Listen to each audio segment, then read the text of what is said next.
સુરતના પાંડેસરામાં બનેલી આ ઘટના કોઈ ફિલ્મી સ્ટોરીથી ઓછી નથી। એટીએમ કાર્ડ બદલીને છેતરપિંડી કરતી યુપીની રીઢા ગુનેગારોની ટોળકીને પકડવા માટે સુરતના લેડી કોન્સ્ટેબલ કેસવીબેને ગજબની સૂઝબૂઝ બતાવી હતી। સુરતના પાંડેસરામાં બનેલી આ ઘટના કોઈ ફિલ્મી સ્ટોરીથી ઓછી નથી। એટીએમ કાર્ડ બદલીને છેતરપિંડી કરતી યુપીની રીઢા ગુનેગારોની ટોળકીને પકડવા માટે સુરતના લેડી કોન્સ્ટેબલ કેસવીબેને ગજબની સૂઝબૂઝ બતાવી। જ્યારે પોલીસને બાતમી મળી કે એટીએમ બદલી લોકોને લૂંટતા આરોપીઓ જીયામ ગામમાં છુપાયા છે, ત્યારે તેઓ સતર્ક ન થઈ જાય તે માટે કેસવીબેને ડોક્ટરનો સફેદ એપ્રોન પહેરી વેશપલટો કર્યો। બીમારીની તપાસ કરવાના બહાને તેઓ આરોપીના મકાનમાં પ્રવેશ્યા અને ખાતરી કરી કે 5 આરોપી અંદર જ છે।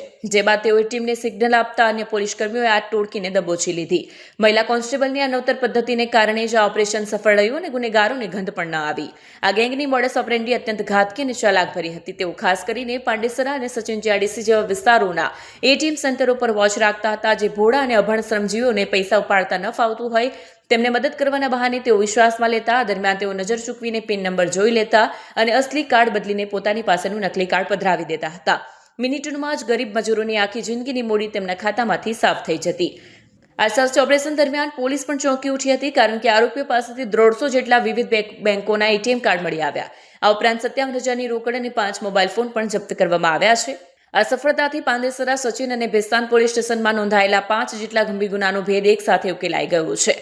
કુલ 1,10,000નો મુદ્દામાલ પણ કબજે કરાયો છે અને આગળની તપાસ ચાલી રહી છે। ઝડપાયેલી આ ટોળકીનો મુખ્ય સૂત્રધાર 26 વર્ષીય રામપૂજન ઉર્ફે સૌરભ સરોજ છે, જેની સામે અગાઉ હત્યાના પ્રયાસ અને ગેંગસ્ટર એક્ટ જેવા ગંભીર ગુનાઓ નોંધાયેલા છે। તેની સાથે અનિલ, વિશાલ, રાહુલ અને વિકાસ નામના શખ્સો પણ સામેલ હતા, જેઓ મૂળ ઉત્તર પ્રદેશના આઝમગઢના વતની છે। આ ટોળકી સુરતના આવાસમાં રહીને ગુનાહિત પ્રવૃત્તિઓ ચલાવતી હતી।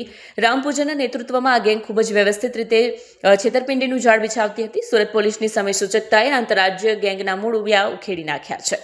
सूरत शहर के पांडेसरा पुलिस स्टेशन ने एक गिरोह की गिरफ्तारी की है, जिसमें कि 5 लोग शामिल हैं। ये पाँचों 5 यूपी के हैं और इनकी एमओ ऐसी थी कि एटीएम के बाहर खड़े रहें और कोई जो एटीएम से पैसे निकलने के लिए आए उसको एग्जैक्टली पता नहीं है कैसे पैसा निकालना है, तो उनसे वो ये उनका एटीएम ले लेते थे कि आप हमें पिन बता दो, हम आपको हेल्प कर देंगे निकालने में। और उसके बदले वो दूसरा उसी बैंक का एक्स्ट्रा कोई खोटा एटीएम ऐसा रखते थे और उसको फिर एटीएम मशीन में डाल के उनका पिन पूछ लें और बोले कि नहीं अभी तो पैसे नहीं निकल रहे, कह के उनको जो खोटा एटीएम था वो वापस कर देते थे और उनका जेन्युइन एटीएम अपने पास रख लेते थे और पिन तो उनको पता चल ही गया। और जब वो आदमी चला गया तो उसके पीछे फिर वो उससे पैसे निकाल करके या तो कैश निकाल ले या उससे कोई पेमेंट कर ले। तो ये जानकारी जब पांडेसरा पुलिस को मिली तो उन्होंने काफ़ी अच्छे तरीके से जो एक लेडी कांस्टेबल को डॉक्टर बना करके साथ में पुलिस स्टाफ को भेज के, ताकि उनको खबर ना लगे कि पुलिस है, उन्होंने जाकर के रेड की और पाँचों 5 को पंचनामा तहत अरेस्ट किया है। और उसमें पांडेसरा में 2 गुना, एक गुना सचिन पुलिस स्टेशन और एक भेस्तान, ये 4 टोटल गुना इनके ऊपर दाखिल हैं।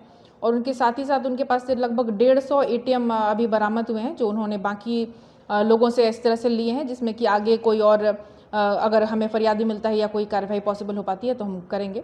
इसमें जो 5 आरोपी हैं उसमें मुख्य आरोपी रामपूजन सरोज है, जिसके ऊपर उत्तर प्रदेश में पहले भी 4 गुना दाखिल हो चुके हैं।